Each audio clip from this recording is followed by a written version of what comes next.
Hello all dear student, welcome back to my channel fun learning with Vanashri. So आज आपण बघूया 7th सेमीचं English आणि चॅप्टर नेम आहे little girls wiser than old people. So wiser किंवा वाईजचं meaning होतं हुशार. तर इथे ज्या छोट्या मुली आहेत ते मोठ्यांसोबत किंवा मोठ्यांपेक्षा कशा पद्धतीने हुशारीने वागतात याची ही स्टोरी आहे जी आपण अभ्यास करणार आहोत. बघा, it was an early Easter in the yards lay snow and reels ran down the village. A large puddle had run down from a manure pile into a lane between two farms. तर त्या पिरियड्सची गोष्ट आहे जेव्हा ईस्टरचा period चालू होता. ईस्टरचं period म्हणजे काय, तर ख्रिश्चन लोकांचे फेस्टिवल्स चालू होते. तर जेव्हा ख्रिश्चन लोकांचे फेस्टिवल्स सुरू होते त्या दरम्यान गावामध्ये सगळीकडे स्नो फॉलिंग झाली होती आणि स्नो फॉलिंग झाल्यामुळे तेथून जे छोटे छोटे धबधबे, त्याला स्ट्रीम्स म्हणजे काय किंवा रील्स म्हणजे काय, तर स्ट्रीम्स म्हणजे छोटे छोटे पाण्याचे जे प्रवाह आहेत ते डोंगरावरून कोसळून खाली येत होते जमिनीवरती. आणि एका बाजूला जे शेणखत वगैरे होते जे लोकांनी जमा करून ठेवले होते त्या शेणखतामध्ये ते पाण्याचे धबधबे पडत होते आणि ते शेणखताचे जे लोंढे आहे ते रस्त्यावर येऊन चिखल तयार झालेला होता असं इथे सांगितलेलं आहे. आणि त्या चिखलामुळे जो लेन होता, जे दोन शेतांना जोडलेला जो लेन होता, लोकांना वापरण्यासाठी रस्ता होता गावातल्या लोकांना, त्या रस्त्यावरती ते चिखल जमा झालेलं होतं. And at this puddle, two girls, one older than the other, had made. Both of them had been dressed by their mothers in new clothes. आणि त्या गावातल्या ज्या दोन मुली आहे ज्या एकमेकांपेक्षा एक मोठी आहे आणि एक छोटी आहे, तर ते दोघी पण छान ड्रेस्ड अप झालेले आहेत. कारण फेस्टिवलचे दिवस होते त्यामुळे ते छान ड्रेस्ड अप झालेले. त्यांच्या आईने आणलेला जो ड्रेस होता ते घालून ते बाहेर पडलेले होते. The little girl had a blue dress. जी लहान मुलगी आहे तिने ब्ल्यू कलरचा ड्रेस घातलेला आहे आणि जी मोठी आहे तिने येल्लो कलरचा ड्रेस घातलेला आहे आणि तिच्या ड्रेसवरती खूप सुंदर अशी डिझाईन आहे. Both had their heads wrapped in red kerchiefs. आणि त्यांनी दोघांनी पण आपले जे डोकं आहे ते लाल कलरच्या रुमालांनी काय केलेलं आहे, कव्हरअप केलेलं होतं. After prayers in the church, the two girls went to the puddle where they showed their new garments to each other and began to play. जेव्हा त्यांची प्रेयर संपली चर्चमधील, त्यानंतर ते दोन्ही मुली काय झालेले होते, एकमेकांना आपला ड्रेस दाखवण्यासाठी एकमेकांजवळ येत होते आणि त्यांनी ते चिखल बघितलं होतं, त्यांना त्या चिखलामध्ये खेळायचं होतं. They wanted to plash in the water. आणि ते पाणी जे तिथे जमा झालेलं होतं ते पाणी ते एकमेकांवर उडवणार होते. The little girl started to go into the puddle with her shoes on, but the older girl said to her. ती जी लहान मुलगी होती तिने जे सुंदर असे शूज घातले होते ते शूज घालूनच ती पाण्यात उतरणार होती, पण तिला मोठ्या मुलींनी सांगितलं, don't go Malasha, your mother will scold you. I will take off my shoes and you do the same. म्हणजे डोंट गो मलाशा, त्या लहान मुलीचं नाव काय, मलाशा, की तू पाण्यात जाऊ नको शूज घालून, नाहीतर तुझी आई काय करेल, तुझी आई तुझ्यावर ओरडेल. कारण तुझे शूज खराब होणार तर आई काय करणार, आई ओरडणार. सो तू एक काम कर, मी जसे माझे शूज बाहेर काढून ठेवते त्याचप्रमाणे तू कर. The girls took off their shoes, raised their skirts and walk through the puddle towards each other. Malasha stepped in up to her ankles and set. बघा, दोघेही मुलींनी काय केले, स्वतःचे शूज काढलेत आणि आपले स्कर्ट्स जे होते ते जरा वरती उचलले आणि ते एकमेकींकडे त्या चिखलातून येत होते. मलाशाने काय केलं, थोडेसे तिने तिचे अँकल्स जे होते ते वरती केले, म्हणजे तिने ती बोटावर चालायला लागली, जेणेकरून पाणी भरपूर होतं, तिला चालता येत नव्हतं. आणि ती बोलायला लागली की इट इज डीप अकल्का, आय एम अफ्रेड. म्हणजे हे पाणी काय आहे, खूप खोल आहे अकल्का आणि मला भीती वाटते. अफ्रेड म्हणजे घाबरणे. Never mind, she replied, it will not be any deeper, come straight toward me. ती तिला समजवत म्हणते मुलांनो की घाबरू नकोस, इतकं पण पाणी नाही आहे, तू सरळ माझ्याकडे चालत ये. They came closer to each other. अकल्का said, Malasha, look out and do not splash it up, but walk softly. जी अकल्का आहे ती मलाशाला समजावून सांगते की तू ये, पण हे जे पाणी आहे ते स्प्लॅश करणे म्हणजे काय, पाण्याचे शिंतोडे उडवणे. तू हे पाण्याचे शिंतोडे उडवू नकोस, म्हणजे हळू तू वॉक करत ये. She had barely said that when Malasha plumped her foot into the water and bespattered. बघा काय सांगितलेलं आहे की तिने ते जी बोलत होती ते तिने ऐकलंच नाही. She had barely said that when Malasha plumped her foot. जेव्हा ती तिचे पाय असे उंच करून चालत होती तेव्हा अक्कलका बोलली आणि ते तिने ऐकलं नाही आणि त्याच्यामुळे ते पाण्याचे जे शिंतोडे होते किंवा ते जे ड्रेस होतं ते ऑलरेडी घाण झालेलं होतं. Akkalka's new dress and not only her dress but also her nose and eyes. अक्कलकाचा जो ड्रेस आहे बघा, हा येल्लो कलरचा ड्रेस मुलांना दिसतंय. ही जी आहे येल्लोवाली ती अक्कलका आहे आणि ही मलाशा. सो मलाशामुळे अक्कलकाचा ड्रेस काय होता, खराब झालेला होता. फक्त ड्रेसच नाही, सो तिचं नाक, तिचे केस, तिचे पूर्ण सगळ्या गोष्टी काय झालेले होते, तिचे डोळे इथपर्यंत चिखल हे उडालेलं होतं. When Akalka saw the spots on her dress, she grew angry at Malasha and scolded her and ran after her and wanted to strike her. बघा, जेव्हा मला अक्कलकाला ते दिसलं तिच्या ड्रेसवरती सगळं घाण लागलेलं, तिच्या नाकावरती, तिच्या डोळ्यांवरती, तर अक्कलकाला खूप राग आला आणि ते रागामध्येच ती मलाशाला पकडायचा प्रयत्न करत होती. तिच्या मागे धावून तिला पकडायला जात होती.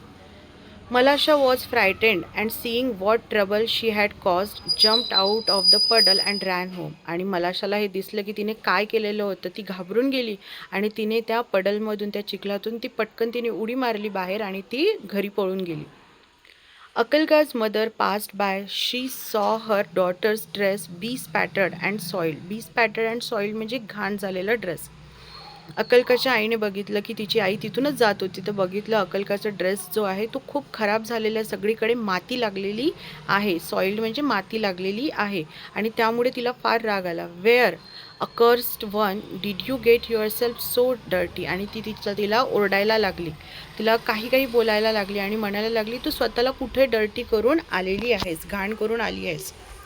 Malasha has purposely splashed it on me. Akalka's mother grasped Malasha and gave her a knock on the nape of her neck. Malasha began to howl and her mother ran out of the house. बघा, मलाशा जी आहे, मलाशाच्याबद्दल ती सांगते कोण, अक्कलका आपल्या आईला, की मलाशाने हे purposefully केलं, म्हणजे तिने मुद्दामून केलेलं आहे, मुद्दामून माझं ड्रेस घाण केलेला आहे. आणि ह्या गोष्टीचा अक्कलकाच्या आईला खूप राग आला आणि अक्कलकाच्या आईने काय केलं, मलाशाला पकडलं आणि तिच्या पाठीवर एक थाप मारली, पाठीवर एक जोरात लावली आणि त्यामुळे ती जोरात ओरडायला लागली कोण, मलाशा. आणि तिचं ओरडणं बघून मलाशाची जी आई आहे ती घराच्या बाहेर आली. Why do you strike my daughter, she began to scold her neighbour. आणि ती अक्कलकाच्या आईला, मलाशाची जी आई आहे ती अक्कलकाच्या आईला विचारायला लागली की तू माझ्या मुलीला कशाला ओरडलीस आणि कशाला मारलं. One word brought back another and the women began to quarrel. The men too ran out and big crowd gathered in the street. दोन बायकांचं भांडण चालू होतं. त्या दोन बायकांच्या भांडणामध्ये आजूबाजूची सगळी लोक गोळा झालीत. हे बघा इथे दिसत आहे तुम्हाला. फक्त स्त्रियाच नाही तर माणसांनी सुद्धा याच्यामध्ये पार्टिसिपेट केलं आणि सगळे भांडायला लागले एकमेकांसोबत. All were crying and no बडी कुड हिअर हिज नेबर. एकमेकांचं त्यांना ऐकूसुद्धा येत नव्हतं. प्रत्येकजण आपापल्या पद्धतीने ओरडून भांडत होतं. They scolded and cursed each other. Cursed म्हणजे एकमेकांना शिव्याशाप देणे, एकमेकांना ते शिव्याशाप देत होते. One man gave another man a push and a fight and had begun. When Akkalka's grandmother came out, she stepped in the midst of the peasants and began to talk to them. बघा, ते फक्त भांडणावर थांबले नाही तर ते एकमेकांना मारामारी करायला लागले. आणि हे सगळं बघून अक्कलकाची जी आजी होती, जी घरात होती, ती बाहेर आली आणि ती सुद्धा त्यांना समजवण्याचा प्रयत्न करू लागली. What are you doing, dear ones? Consider the holiday. This is a time for rejoicing. And see what sin you are doing. ती म्हणायला लागली की आता हॉलिडेजचे दिवस आहेत, ख्रिश्चन हॉलिडेज चालू होते, सणाचे दिवस आहेत आणि तुम्ही काय करत आहे, आपल्याला काय करायला पाहिजे, आनंद साजरा करायला पाहिजे, नाही की आपल्याला भांडण करायला पाहिजे. आणि तुम्ही काय करत आहात, तुम्ही भांडण करत आहात. They paid no attention to the old woman and almost knocked her off her feet. She would never have stopped them if it had not been for Akalka's and Malasha. बघा, त्यांनी त्यांच्याकडे अटेन्शन म्हणजे त्यांनी त्यांच्याकडे attention दिलं नाही, अजिबात ऐकलंसुद्धा नाही आणि ते कंटिन्युअसली भांडण करत राहिले आणि ते ऐकायला तयार नव्हते. हे फक्त भांडण अक्कलका आणि मलाशाचं राहिलं होतं का, नाही तर आता याच्यामध्ये सगळा गाव हा इन्व्हॉल्व झाला होता. While the women exchanged words, Akalka wiped off her dress and went back to the puddle in the lane. She picked up a pebble and began to scratch the ground so as to let the water off into the street. While she was scratching, Malasha came up and began to help her. She picked up a chip and widened the reel.